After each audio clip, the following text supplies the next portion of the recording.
깡패들의 우정을 그린 영화 친구를 보면 마지막 장면에 그 준석 역할을 맡은 유호성이 재판대에 오릅니다. 친구인 동수를 죽였다는 살인교사 혐의를 받고 있습니다.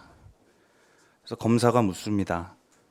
지난 90년 10월 서면의 국제 나이트클럽에서 살해된 한동수를 알고 있습니까? 준석이 대답합니다. 예, 친구입니다. 괜찮아요? 검사가 다시 묻습니다. 그러면 피고인이 당시 한동수를 살해할 것을 지시한 적이 있습니까? 준석은 이렇게 대답합니다.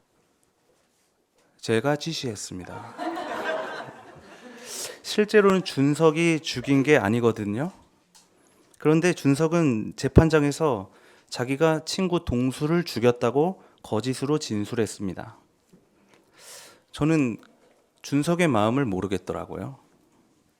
나중에 면회실에서 다른 친구가 왜 재판장에서 거짓 진술을 했냐고 물었는데 준석은 또 이렇게 대답합니다.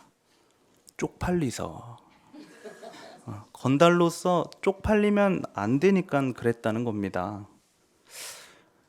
단순히 깡패로서의 자존심 때문에 그런 것 같지는 않은데 그 목숨이 걸린 일이잖아요. 아무튼 그 마음을 지금도 잘 모르겠습니다.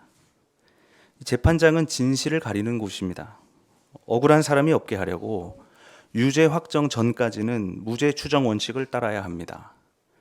검사는 법원의 심판을 구하고 변호사는 피고인을 변호합니다. 판결 이후에도 억울하면 항소를 합니다. 엄숙하고 객관적인 절차를 거쳐야 법이 정의롭게 집행될 수가 있습니다. 그런데 그런 적법한 절차 없이 어떤 권력 집단의 특정한 의도를 가지고 재판이 진행되는 경우도 있습니다. 반동주의자를 색출하고 변론 없이 처벌하는 인민재판이 그러합니다. 또 제국주의 시대에는 식민지 지도자들을 죽이기 위해서 날치기식 재판이 집행되기도 했습니다. 독재 정권 시절에는 국정원이 민주화 운동에 가담한 학생들이나 일반 시민들을 간첩으로 조작해서 가두거나 죽였습니다. 세상에 억울한 이들이 얼마나 많을까요? 오늘 예수도 재판에 오릅니다. 대제사장들과 온 의회가 예수를 사형에 처하게 하려고 은밀한 밤에 그를 체포했습니다. 그런데 문제가 하나 있습니다. 일단 잡아오긴 했는데 그를 고소할 증거가 없다는 것입니다. 죄목을 정하지도 않고 잡았습니다. 물론 그를 고소하는 증언자들은 많았는데 어차피 다 거짓 증언들이라서 그 증언들이 서로 들어맞지가 않았습니다. 입 좀 맞춰서 오지 너무 허술하게 그리고 너무 급하게 준비한 재판입니다. 예수가 이런 말을 했다. 예수가 저기서 뭐 저런 말을 했다. 그런 허접한 증언들로 사형을 선고하기에는 여전히 명분이 부족했습니다. 재판장은 시끄러웠을 겁니다. 그야말로 광풍입니다. 누군가는 화를 냅니다. 그냥 죽여버려라. 누군가는 이 상황이 재밌는지 웃고 있습니다. 고성이 오가고 낄낄대는 조소가 들립니다. 사람들은 지금 유죄 추정의 원칙을 세워놓고 죄 없는 예수를 몰아세우고 있습니다. 아마도 이런 광풍은 하나님이 와도 말리지 못할 겁니다. 그런데 그 시끄러운 재판장 가운데에서 조용한 한 사람이 있습니다. 그는 바로 예수입니다. 예수는 그 자리에서 자신을 변호하거나 항변하지 않습니다. 대제사장이 묻습니다. 이 사람들이 그대에게 불리하게 증언하는데도 왜 그대는 아무 답변도 하지 않소? 그런데도 예수께서는 입을 다무시고 아무 대답도 하지 않으셨습니다. 사람들은 예수의 그 침묵을 조롱했을 겁니다. 입이 10개라도 할 말이 없겠지. 말 못하는 걸 보니 뭐가 있기는 있는 모양이구만. 재판장 밖에서는 하나님이 어쨌다 율법이 저쨌다 잘만 나불거리더니 지금 그 잘난 혀는 다 어디로 갔는가. 그 혼란 가운데에서 대제사장 가야바가 슬며시 묻습니다. 당신은 그리스도요? 제사장도 아니고 율법학자는커녕 신학교도 안 나온 당신, 또 깡패들이 득실거리는 동네죠. 나사렛 출신 가난한 노동자 당신이 정말로 하늘이 우리를 위해 보내신 구원자가 맞냐고 묻는 것입니다. 예수가 고개를 들더니 그제야 입을 엽니다. 예, 내가 바로 그리스도입니다. 가야바는 바로 그 순간을 기다렸다는 듯이 그 자리에서 일어나 옷을 찢으며 외칩니다. 신성모독이다. 묵비권을 행사하던 예수가 드디어 미끼를 물어버렸습니다. 사형이 선고되었습니다. 사람들은 예수에게 달려들어 침을 뱉고 주먹으로 때리면서 조롱하기 시작했습니다. 심지어 관계없던 하인들마저 예수를 때렸습니다. 재판장은 그야말로 난장판이 되고 말았습니다. 예수는 왜 그랬을까요? 왜 항변하지 않았을까요? 왜 자신을 변호하지 않았을까요? 왜 대제사장에게 굳이 명분을 주었을까요? 예수가 말을 얼마나 잘하는 사람입니까?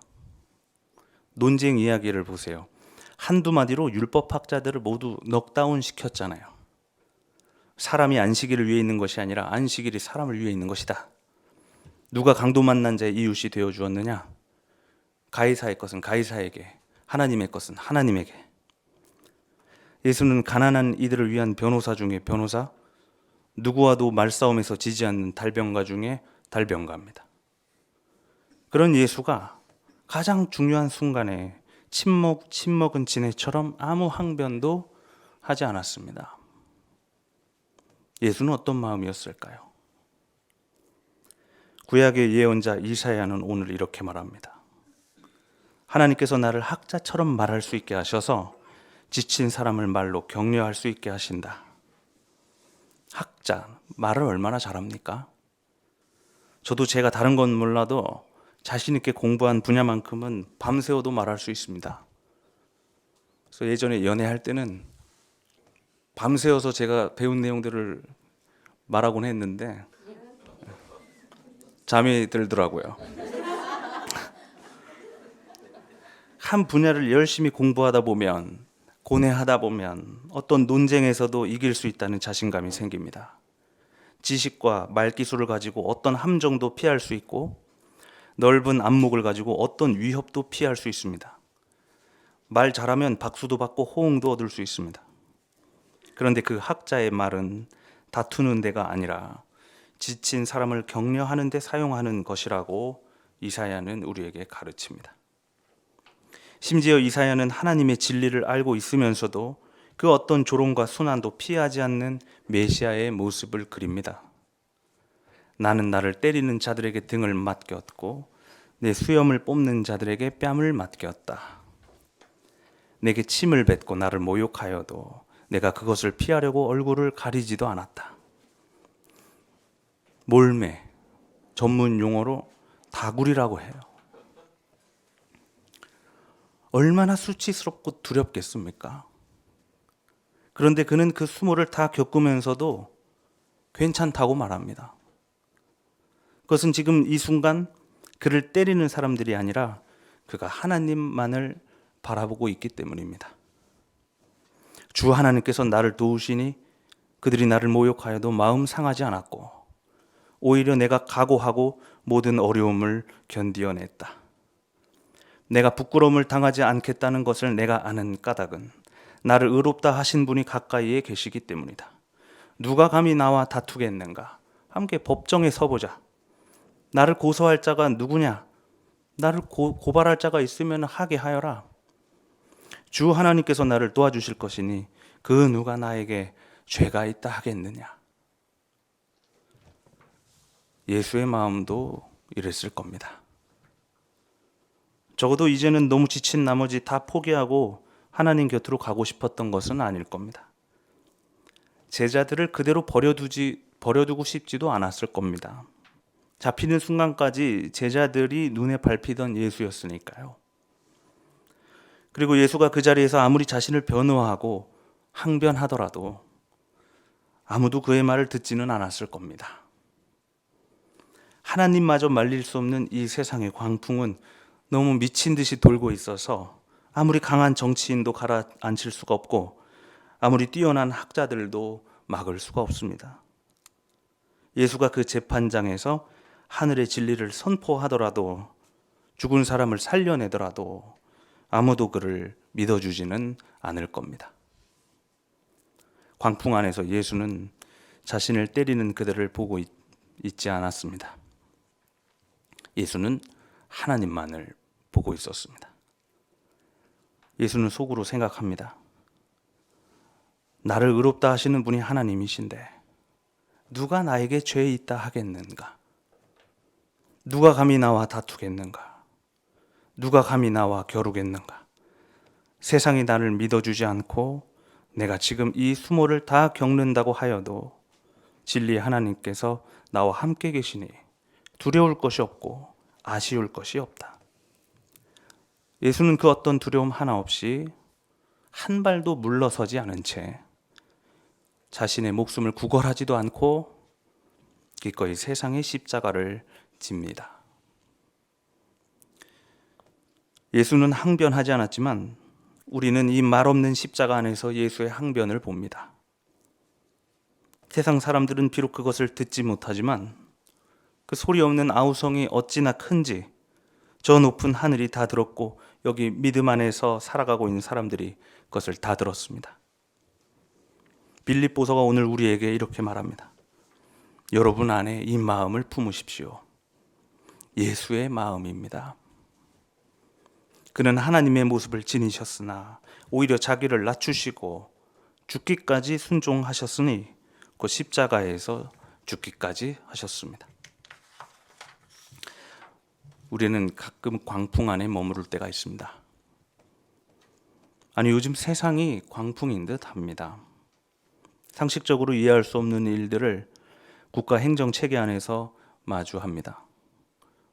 노란봉투법, 방송 3법, 이태원 참사 특별법, 국회에서 가결돼도 대통령이 다 거부했습니다. 노조를 때려잡고 언론을 때려잡고 의협을 때려잡고 누구든지 걸리적거리면 다 때려잡습니다. 대통령 경호실은 50대처럼 학생으로 위장하고 다른 목소리를 폭력으로 막아버립니다. 독단적이고 고집스러운 정권 아래에서 신음하는 이들의 항변과 호소가 거리에 난무합니다. 교계도 광풍입니다. 한국기독교교회 협의회 NCCK는 보수 세력과 함께 명성교에서 부활절 예배를 같이 드리기로 했다가 오보라고 하면서 다시 안 드리겠답니다. 자본과 권력의 종교 안에서 윤석열 정권 품 안에서 하나 되자고, 그렇게 기독교 진보 운동마저 혐오 안으로 점점 흡수되고 있는 것 같습니다. 감리교는 성소수자를 축복했다는 이유로 목사를 출교시켰고, 장로교는 그것을 신앙의 잣대로 삼아서 반동분자 잡아내듯이 목사, 전도사 할 것 없이 다 때려잡고 있습니다. 정상적인 사고, 안전한 대화, 적어도 여기에는 없습니다. 오로지 권력의 부당한 폭력만이 판을 치는 세상입니다. 우리는 지금 미친 세상을 살아가고 있는 것입니다. 혹시라도 어쩌다가 그 절망과 공포 안에서 우리가 서게 된다면 우리는 예수의 마음을 품읍시다. 세상이 나를 때리고 조롱할지라도 괜찮은 것은 하나님이 나와 가까이 계시기 때문입니다. 하나님만이 나를 판결해 주실 겁니다.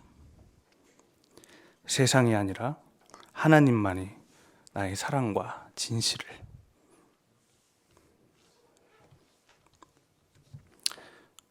알아주실 겁니다.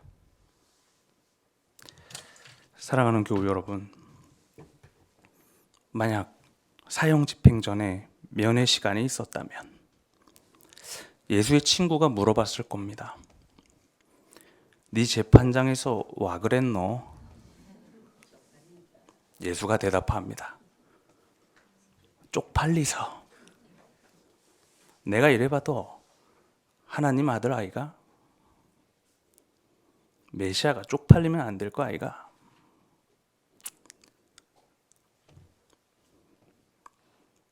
재판장에서 아무 말 없이 항변하지 않고